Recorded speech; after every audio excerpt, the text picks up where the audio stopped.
गोकुलनन्दन गोविन्द गोविन्द गोकुलनन्दन गोविन्द नित्य निर्मल गोविन्द मिलमेघ श्याम गोविन्द पुराण पुरुष गोविन्द पुण्डरीकाक्ष गोविन्द गोविन्द हरि गोविन्द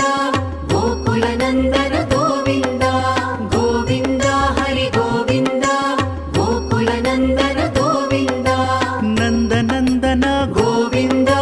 नवनीत चोर गोविन्द पशुपालक श्री गोविन्द पाप विमोचन गोविन्द